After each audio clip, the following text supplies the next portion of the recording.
Here's a look at this double-sided Pantry-Made coffee maker that allows you to make a pot of coffee or a single serving, and it saves on counter space so you don't need more than one coffee maker. When it comes to making coffee at home, are you more of the pot coffee person, or do you make your individual cups such as with the Keurig or the K-Cup system? People like my parents, they actually have two coffee makers sitting on their counter at all times because my mom likes one type, my dad likes the other. But with this Pantry-Made 2-in-1 dual use coffee maker, you don't have to choose, and you get the best of both worlds every single day. One side makes an individual serving, which you can do either by using the most popular types of capsules such as those Keurig K-Cups, anything like that, or you can use the included individual filter to use your own ground coffee to still make an individual serving of coffee on this side.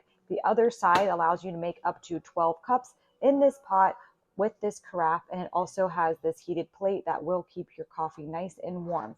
The other thing I like is that you can further customize your experience by all these settings here. You can choose to make it bold, so if you want the coffee a little stronger, whether that's the pot or the individual serving, you can make it a little stronger. You can also select this setting, which is my favorite, the 1 to 4 cups, which is still going to make the pot side, but it's only going to make about 4 cups of coffee and leave the rest of the water in the reservoir. A lot of pot coffees, no matter how much water is in the reservoir, that's how much coffee you're getting. You can't really usually customize that, which I really love.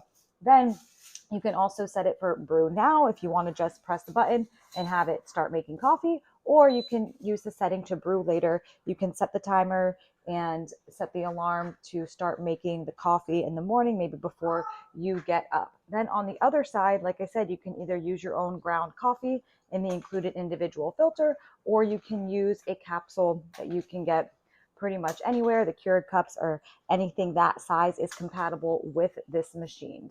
So here's a better look at some of the features. First of all, you can see that this pot holds up to 12 cups, like a standard pot of coffee, and this plate will stay warm, keeping the carafe warm until the machine turns off, essentially. So then on the single serve side, you have different options here. You can do the grounds on your own. So if you have your grounded coffee that you like, you can use that on either side. You can use that on the individual serving side, or you can use that on the pot coffee side.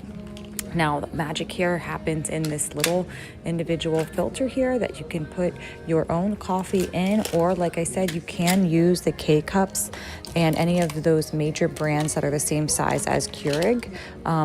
You can use those in the capsule filter that is also included. So that's really the really key feature here, is that even though you can make your own individual serving of coffee, you even have options among that. And on the screen here, it's touch screen. You can press if you want to make it a little stronger by pressing bold. You also have the 1 to 4 cup option, which is really cool, because if you don't want to make a full pot of coffee, which we rarely need 12 cups, you just press the 1 to 4 cup option, and that is going to still use the pot coffee on the left, but it's only going to make right about 4 cups. So you're not wasting coffee, and the water in the reservoir that you don't want to use stays in the reservoir. You can also select brew later and very easily select the time, the hour and the minute that you want it to start brewing later. So they really thought of everything with this.